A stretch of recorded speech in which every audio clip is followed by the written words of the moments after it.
नमस्कार, मैं हूं तरुण उपाध्याय और हम पढ़ रहे हैं यूपी टीजीटी की फिजिक्स, यूपी पीजीटी की फिजिक्स, जिसमें हमने कंप्लीट कर लिया है यूनिट एंड डायमेंशन वाले चैप्टर को, वेक्टर वाले चैप्टर को, प्रोजेक्टाइल मोशन को, काइनेमेटिक्स हम पढ़ रहे हैं, जिसमें से भी हमने एवरेज स्पीड तक का काम कर लिया है।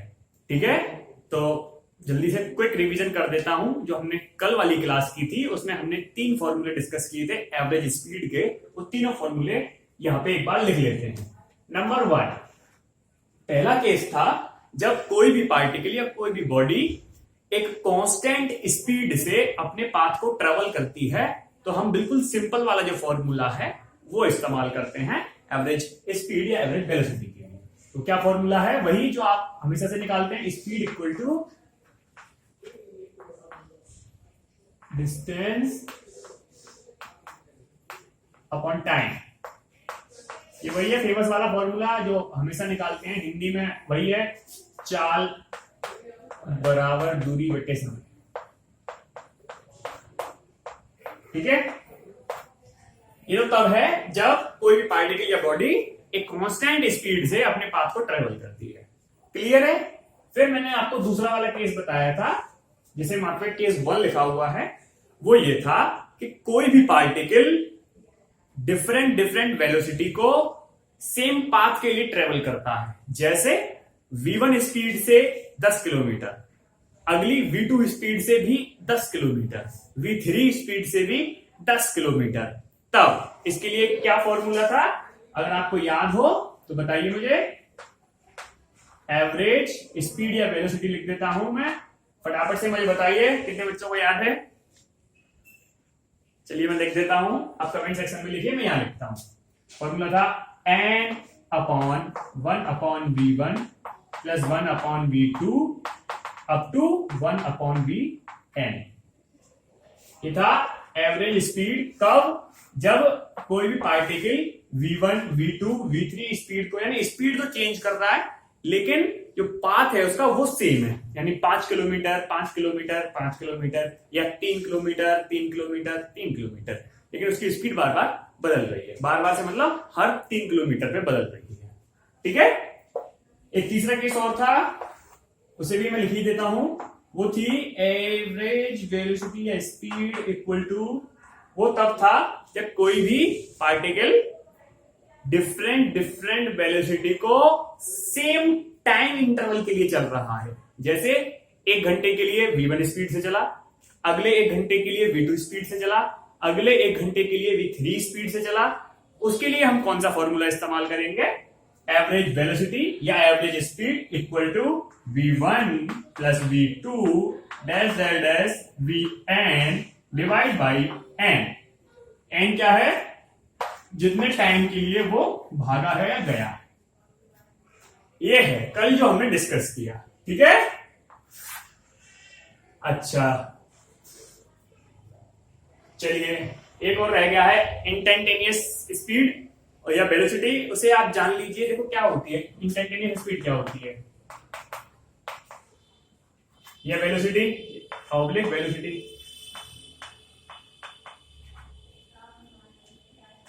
इंस्टैन्टेनियस स्पीड या वेलोसिटी क्या होती है? देखो, मानो आप यहां से जा रहे हैं, ठीक है, आप गए, इस तरीके का पाथ है आपका, गए आप, तो क्या होगा कि हमें, अब आप बाइक चला रहे हैं, बाइक आप जब चला रहे हैं तो आपने एक साथ देखा अपने मीटर में, तो आपने क्या पाया कि आपकी स्पीड है 50 किलोमीटर पर आवर की। ठीक है, मान लीजिए आपने यहां पे देखा कि आपकी स्पीड है 50 किलोमीटर पर आवर की। ठीक है, तो जिस मूवमेंट पे आपने स्पीड को देखा है उसे कहते हैं इंस्टैन्टेनियस स्पीड या वेलोसिटी। होता क्या है, कितना भी कर्वीलिनियर पाथ हो, कितना भी कर लिए हो, लेकिन जब उस छोटे से पार्ट के लिए उसे हम लीनियर ही मानते हैं। ये तो लीनियर हो गया ना, जबकि पाथ पूरा कर्व ले रहा है, लेकिन उस छोटे से मूवमेंट के लिए हम उसे लीनियर मान के चलते हैं। तो इंस्टैन्टेनियस स्पीड या वेलोसिटी हमेशा लीनियर होती है, इसलिए दोनों बराबर होती है। ठीक है, तो समझ गए ना इंस्टैन्टेनियस स्पीड या वेलोसिटी क्या होती है? यानी उस पर्टिकुलर टाइम पे जब आपने स्पीड को देखा है या किसी दूसरे बंदे ने उसे नापा है, उस एक मूवमेंट पे, उस एक इंस्टेंट पे नापी गई वेलोसिटी को इंस्टैन्टेनियस स्पीड कहते हैं। इसे डरने की कोई जरूरत नहीं है। अच्छे से निकालने का फॉर्मूला बिल्कुल वही सेम है। कैसे निकलती है, v equal to D R upon D T, यानी r यानी पोजीशन वेक्टर को t के रेस्पेक्ट में आपको डिफरेंशिएट करना है। अब मान लीजिए वो x डायरेक्शन में पूछ रहा है, तो x डायरेक्शन में कर दो vx equal to D X over D T. y direction में पूछ रहा है dy over D T. z direction में पूछ रहा है vz dz over D T. आई बात समझ में, ये x डायरेक्शन में हो गया, ये y डायरेक्शन में, और ये z डायरेक्शन में। ये है इंस्टेंटेनियस स्पीड। जब भी आपसे पूछ ले, अगर आपसे कॉमन पूछ रहा है तो पूरा जो पोजीशन वेक्टर है उसे t के रेस्पेक्ट में डिफरेंशिएट कर दीजिए। डिफरेंशिएट करना आप जानते ही होंगे, बिल्कुल सिंपल से डिफरेंशिएट में सबसे मोस्ट कॉमन फॉर्मूला है, वो मैं लिख देता हूं अगर आप नहीं जानते हैं। जैसे आपको करना है D over D x of x की पावर n, तो क्या होता है इसमें n आ जाता है बाहर और उसमें से एक पावर घट जाती है। मोस्टली यही वाले फॉर्मूले इस्तेमाल होगा, इससे ज्यादा नहीं होगा कोई, ठीक है। अगर यहां निकालने के लिए कोई आ जाएगा तो इससे टफ नहीं होगा, ठीक है। बाकी मैथ में बता दिया जाएगा आपको डिफरेंशिएशन इंटीग्रेशन, लेकिन अभी के लिए आप इतना याद रखिए कि अगर आपसे इंस्टेंटेनियस स्पीड पूछ रहा है किसी भी मूवमेंट पे, तो आप क्या करेंगे, पहले उसका रेस्पेक्ट में टी के रेस्पेक्ट में डिफरेंशिएट कर देंगे। अगर वहां पे टी आ रहा है, डिफरेंशिएट करने के बाद भी टी आ रहा है, तो टी की वैल्यू पुट कर देंगे वो जिस इंस्टेंट पे पूछ रहा है, ठीक है। क्वेश्चन देख लेंगे, तो अभी आप इसे उतार लीजिए या इसका स्क्रीनशॉट ले लीजिए, फिर देखते हैं क्वेश्चन को। इंस्टेंटेनियस स्पीड समझ गए ना, ठीक है। अब मैं इसे रफ कर देता हूं।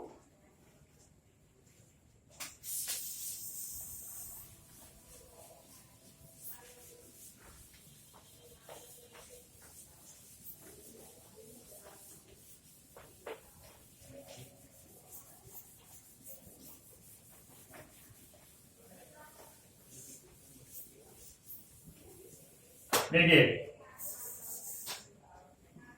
क्वेश्चन है, एक आदमी है, क्वेश्चन लिख नहीं रहा हूं, आप अपनी नोटबुक पे लिख लिया करिए, लेकिन ठीक है, क्वेश्चन लिखने में टाइम लगता है इसलिए मैं लिखता नहीं हूं, लेकिन आप अपनी नोटबुक में जरूर नोट डाउन कर लीजिए क्वेश्चन को।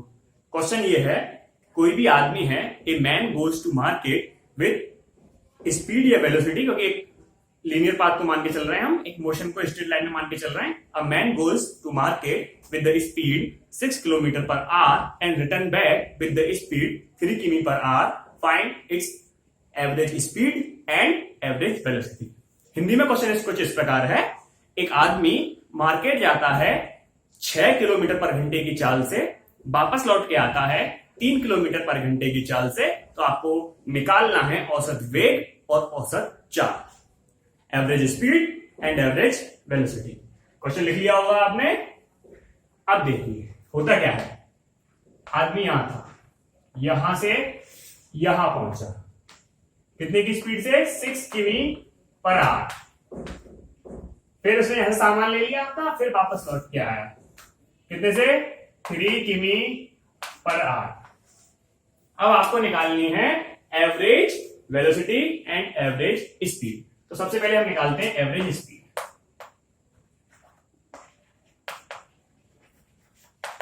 अब बताओ इन तीनों में से कौन सा फॉर्मूला आप लगाएंगे। क्या हो रहा है इस केस में, क्या हो रहा है, वेलोसिटी डिफरेंट हो गई, v1 v2 हो गई, तो जाहिर है ये वाला फॉर्मूला तो लगना नहीं है, क्योंकि इसमें तो कांस्टेंट स्पीड चाहिए, इसे तो हटाओ। अब इन दोनों में से हमें चूज करना है कि कौन सा वाला फॉर्मूला पुट होगा। अगर आपको पता है तो कमेंट सेक्शन में लिखिए, वरना मैं आपको बता ही रहा हूं। देखो यहां कौन सी चीज बराबर है, डिस्टेंस बराबर है या टाइम, टाइम तो मेंशन किया ही नहीं है, तो यहां पे डिस्टेंस बराबर हो गई ना, यानी जितना दूर घर से मार्केट है उतना ही दूर तो मार्केट से घर है, तो यहां डिस्टेंस बराबर है। और मैंने आपको क्या बताया था, जब डिस्टेंस बराबर हो तो इस वाले फॉर्मूले का इस्तेमाल करते हैं, यानी डिस्टेंस इक्वल हो लेकिन वेलोसिटी बदल रही हो, तो इस वाले फॉर्मूले का इस्तेमाल करते हैं एवरेज वेलोसिटी के लिए। अच्छा, एन की वैल्यू कितनी हो गई, 1 2 हो गई, 2 पुट कर दो, यहां तक जाएंगे फटाफट से आंसर आ जाएगा। तो 2, चलो पहले फॉर्मूला लिख देता हूं मैं आपको, फॉर्मूला हो गया n upon v1 plus v2, क्योंकि 2 ही बार करना है हमें, इक्वल टू n की जगह 2 रख दो, v1 कितना है 6, सॉरी ये 1 अपॉन रह गया है यहाँ पे, देखिए 1 upon V1 plus 1 upon V2, V की वैल्यू कितनी 1 अपॉन 6 प्लस 1 अपॉन 3।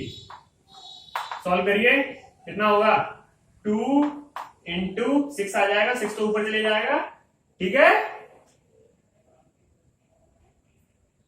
और नीचे कितना आएगा 6 यहां पे आ जाएगा 1 प्लस 2, ये तो आएगा, तो 12 अपॉन 3 इक्वल टू 4 मीटर पर सेकेंड की एवरेज स्पीड निकल के आई। ठीक है, बात समझ में आ गया, 4 किलोमीटर पर आवर, ठीक है ठीक है, 4 किलोमीटर पर आएगी, किलोमीटर पर आवर, क्योंकि स्पीड हमारी किलोमीटर पर आवर में है। ठीक है, बात समझ में आ रही है, थोड़ी सी मिस्टेक हो गई वहां पे क्योंकि हमने इस पे ध्यान नहीं दिया, किलोमीटर पर आवर है तो यहाँ पे भी किलोमीटर पर आवर में ही आंसर आएगा। तो यहाँ पे जो पॉइंट टू रिमेंबर है वो है 2, पहला जहां मैं भूला हूं, यानी यूनिट आपको हमेशा याद रखनी है, नंबर 2 फॉर्मूला कौन सा लगेगा, वहां पे जब डिस्टेंस इक्वल हो तो ये लगता है। बात समझ में आ रही है, जब डिस्टेंस इक्वल होती है तो ये वाला लगता है। अगर मैं कह देता कि टाइम इक्वल लिया उसने, यानी 1 घंटे के लिए वो 6 किलोमीटर पर आवर से चला और अगले 1 घंटे के लिए वो, चलो ऐसा क्वेश्चन और देख लेते हैं, ये हो गया, अगला देखते हैं, देखिए अगला क्वेश्चन देखते हैं, इसे मैं बता देता हूं।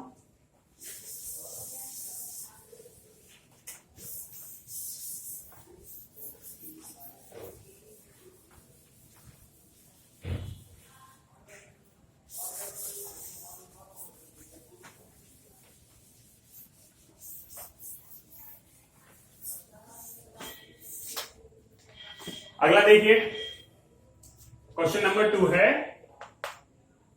कोई भी एक कार वाला है, अपनी कार को यहां से लेके चलता है, पहले 2 घंटे के लिए तो वो चलाता है 6 किमी पर आवर से, ठीक है, पहले 2 घंटे के लिए, और अगले 2 घंटे के लिए चलाता है 3 किमी पर आवर से। Find the average speed and average velocity. अच्छा, एक गड़बड़ और हो गई, पीछे वाले सवाल में हमने एवरेज वेलोसिटी नहीं निकाली है, ठीक है, एक बार फिर से पीछे कर लीजिए, तो मैं दोबारा से कर नहीं सकता, देख लीजिए एक बार फिर से। क्वेश्चन ये था, एक आदमी है जो यहां से यानी अपने घर से मार्केट जा रहा है 6 किमी पर आवर से, 6 किमी पर आवर से, और वापस लौट के आ रहा है 3 किमी पर आवर से, तो फाइंड एवरेज वेलोसिटी, बताइए क्या होगी। एक छोटी सी ट्रिक अगर आपको पता है तो आप फटाक से बता देंगे एवरेज वेलोसिटी क्या होगी। इस तरफ मत देखिए क्योंकि इनमें से कोई फॉर्मूला इस्तेमाल नहीं होगा। देखिए भाई, वेलोसिटी की बात हो रही है, वेलोसिटी में क्या होता है डिस्प्लेसमेंट, और इस आदमी का डिस्प्लेसमेंट कितना हो गया, यहां से गया वो मार्केट, मार्केट से कहां आ गया घर, डिस्प्लेसमेंट कितना हुआ, इसका डिस्प्लेसमेंट हो गया 0, और जब डिस्प्लेसमेंट 0 हो गया तो वेलोसिटी भी 0। तो इस वाले केस में जो एवरेज स्पीड है वो तो आ गई 4 किमी पर आवर, और जो एवरेज वेलोसिटी है वो आएगी 0। ठीक है, ये बहुत ही कॉम्प्लिकेटेड क्वेश्चन तो नहीं है, लेकिन टेक्निकल कहेंगे, इसमें आप गलती करने के चांसेस हैं। ठीक है, तो ये भी थोड़ा सा रह गया था। अब करते हैं अपने वाले सवाल को, इसे मैं मिटा देता हूं।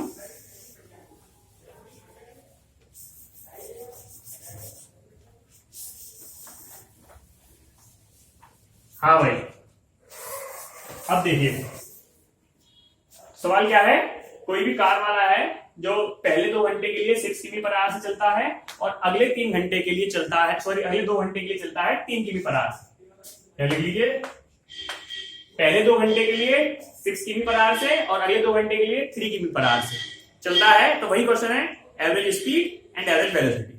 तो यहां पर कोई दिक्कत होगी नहीं, स्पीड और वेलोसिटी का सेम ही आंसर आना है क्योंकि डायरेक्शन सेम है, डायरेक्शन उसने बदली ही नहीं है। तो कोई भी एक चीज निकाल लीजिए, वही दूसरे का आंसर होगा।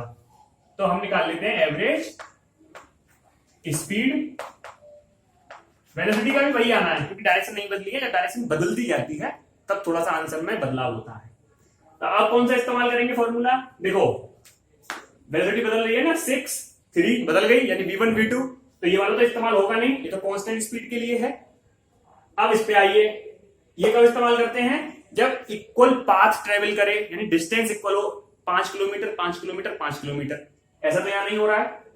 ये वाला कब के लिए है, जब इक्वल टाइम ट्रेवल हो रहा हो, 2 घंटे 3, यानी 3 घंटे 3 घंटे 3 घंटे, 2 घंटे 2 घंटे 2 घंटे, वही हो रहा है 2 घंटे 2 घंटे।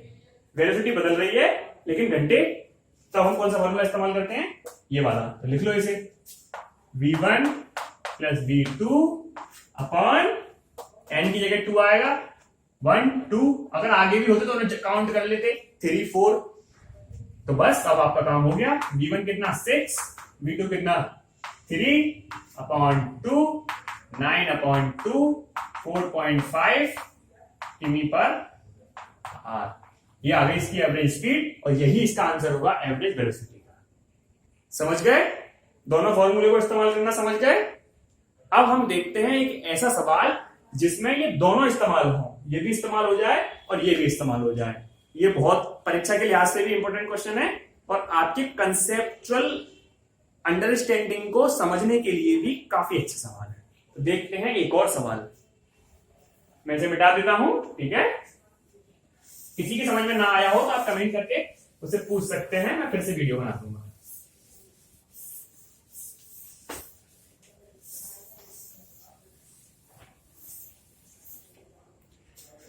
क्वेश्चन ये है कि कोई कार वाला, ये पूरा पाथ ये पूरा पाथ है, यहां से यहां तक कोई सड़क है, मान लीजिए कोई हाईवे है, यहां से लेके यहां तक। तो कोई कार वाला क्या करता है, यहां तक की डिस्टेंस यानी हाफ, या हाफ हो गई है ना, बीच में है ये, तो आधी डिस्टेंस तो करता है वो v1 वेलोसिटी से, ठीक है। और आधी वाली जो डिस्टेंस बची है उसमें भी क्या करता है, आधे टाइम तक v2 से और आधे टाइम तक v3 से। क्वेश्चन समझ में आ गया। पूरा पाथ यहां से यहां तक था, उसमें से आधा तो ट्रेवल करता है v1 से, और आधा जो बचा है उसमें आधे टाइम तक v2 से और आधे टाइम तक v3 से, ठीक है। अच्छा, तो क्वेश्चन को ये कह रहा है कि अगर इसकी एवरेज जो स्पीड है वो अगर ऐसे हो, ए वी, एक सेकंड मुझे देखना पड़ेगा ये question, A V naught v1 plus v2, A V naught v1 plus v2 upon V naught plus v1 plus v2, V naught plus v1 plus v2, और इन्होंने दे रखा है सवाल में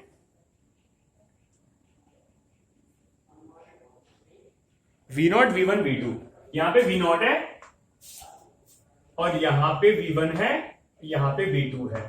तो a और b की वैल्यू आप इन्हें फाइंड करनी है, ये क्वेश्चन है। क्वेश्चन समझ गए। आधे पार्ट को v0 से ट्रेवल करता है, बचे हुए आधे पार्ट को v1 से, यानी आधे टाइम में, और आधे टाइम में v2 से। अगर एवरेज वेलोसिटी ये हो तो बताइए a और b की वैल्यू क्या है। समझ गए। अब इसमें क्या हो रहा है, आधा आधा पाथ भी आ गया, आधा आधा टाइम भी आ गया, तो ये दोनों ही फॉर्मूले इसमें इस्तेमाल होंगे। कैसे होंगे देखो, सबसे पहले पीछे वाले को देखो आप, आधे टाइम तक ये, आधे टाइम तक ये, यानी दोनों के लिए टाइम बराबर रहा होगा, आधा आधा यानी बराबर बराबर टाइम रहा होगा। तो कौन सा फॉर्मूला इस्तेमाल करेंगे, ये कितने हैं, 2 1 2, तो कौन सा, देखो एवरेज, या मैं इधर ही लिख देता हूं ताकि आपको याद रहे, यहां निकाल देते हैं एवरेज वेलोसिटी इक्वल टू इतने के लिए, यहां से लेके यहां तक के लिए कितनी आएगी, v1 प्लस v2 y2। देखो ये जो कर रहे हैं v1 प्लस v2, n की जगह 2 रख दो, क्योंकि 1 2, तो ये तो यहां से यहां तक की हो गई, ठीक है। यहां तक की v0 है ही। अब क्या हो रहा है, सवाल ये हो गया कि आधे पाथ को तो वो v0 से ट्रेवल कर रहा है, बचे हुए आधे पाथ को v1 प्लस v2 y2 से ट्रेवल कर रहा है, ठीक है। अब कौन सा फॉर्मूला लगाएंगे, अब लगाएंगे ये वाला फॉर्मूला, पाथ बराबर हो गया। अब समझ रहे हैं ना, बिल्कुल भी कॉम्प्लिकेटेड नहीं है। सवाल ये था कि यहां से यहां तक पूरा एक सड़क थी, जिसमें से आधे को तो वो v0 से ट्रेवल करता है, बचा हुआ जो आधा है उसमें से भी आधे समय के लिए v1 से और आधे समय के लिए v2 से। तो हमने क्या किया, पहले टाइम वाला फॉर्मूला लगा के इतने हिस्से के लिए एवरेज वेलोसिटी निकाली, तो वो निकल के आई v1 प्लस v2 बाई 2। तो इस वाले पाथ के लिए वेलोसिटी आ गई v1 प्लस v2 बाई 2, और इस वाले के लिए हमारे पास थी v0। अब पूरे के लिए निकालने के लिए कौन सा फॉर्मूला लगाएंगे, ये वाला, ठीक है ना, तो लगाइए। अब आ जाएगी आपकी कुल वाली एवरेज v, यानी एवरेज वेलोसिटी कितनी आ गई, तो ये वाला लगाओ, n की जगह कितना 2, क्योंकि आधा ये आधा वो 2 अपॉन 1 अपॉन v1 यानी 1 upon v0 plus 1 upon v2 की जगह ये पूरा आएगा 1 अपॉन v1 प्लस v2। आप इसे सॉल्व कर लीजिए, आपका आंसर आ जाना है। तो देखो 2 तो ऊपर रहेगा ही, चलो थोड़ा सा लेंथी हो जाएगा लेकिन बिल्कुल इजी तरीके से करेंगे। अब क्या आएगा, एलसीएम आ जाएगा v0 v1 प्लस v2, इन दोनों का मल्टीप्लीकेशन, तो v1 प्लस v2 तो यहां जाएगा v1 प्लस v2, और ये जाएगा यहां प्लस v0, ठीक है, ये चले जाएगा ऊपर, क्या हो जाएगा 2v0 v1 plus v2 upon v0, sorry plus आ रहा है ना यहाँ पे, तो यहाँ आ रहा है v0 plus v1 plus v2, rearrange कर दिया है, ज्यादा कुछ नहीं किया, रीअरेंज किया है, v0 को यहाँ ले आए, v1 को ये था ही, v2 यहाँ पे, ठीक है। ये आ गया एवरेज वेलोसिटी। अब देखो इसको और इसको कंपैरिजन करो, v0 v0 v1 v1 v2 v2, एक ही जगह क्या हो गया 2, बात क्लियर है। तो a की जगह यहां लिखता हूं मैं a इक्वल टू 2, ये आपका एक आंसर आ गया। v की जगह क्या है, देखो v0 के साथ क्या आ रहा है 1, अरे 1 ही तो है, हाँ यहां 1 लिख दूं तो कोई बात थोड़ा है, तो v इक्वल टू 1। सवाल ये थोड़ा सा देखो कठिन भी कहेंगे इसे, थोड़ा सा कठिन तो है ही और कॉम्प्लिकेटेड तो है ही, थोड़ा सा टेक्निकल भी सवाल है, क्योंकि जब तक आपको दोनों फॉर्मूले याद नहीं होंगे, जब तक आपका कंसेप्ट क्लियर नहीं होगा कि कौन से टाइम पे और कौन से पाथ के लिए हमें कौन सा फॉर्मूला लगाना है, आप इस सवाल को नहीं कर सकते। फिर आपकी थोड़ी सी कैलकुलेशन भी फास्ट होनी चाहिए, क्योंकि इसमें कैलकुलेशन थोड़ी सी टिपिकल है, ठीक है। तो एक बार फिर से रिपीट कर देता हूं इस क्वेश्चन को। क्वेश्चन ये था कि ये पूरा पाथ है जिसमें आधे पाथ के लिए v0 वेलोसिटी से चला है, जबकि आधा जो बचा हुआ है उसमें आधे टाइम के लिए v1 से, आधे टाइम के लिए v2 से। हमने क्या किया, जो आधे आधे टाइम वाला था उसके लिए एवरेज वेलोसिटी निकाली v1 प्लस v2 बाई 2, और जो ये थी आधे के लिए वो तो v0 थी ही। अब हमारे पास सवाल हो गया कि आधे पाथ के लिए v0 और आधे पाथ के लिए v1 प्लस v2 बाई 2, तो हमने फॉर्मूला इस्तेमाल किया ये वाला, कैलकुलेशन की, कंपेयर किया a और b की वैल्यू फाइंड, ठीक है। तो आज के लिए इतना ही। अगर आप ये तीनों सवालों को समझ गए हैं तो आपसे एवरेज स्पीड और एवरेज वेलोसिटी का कोई भी क्वेश्चन छूटने का नहीं है।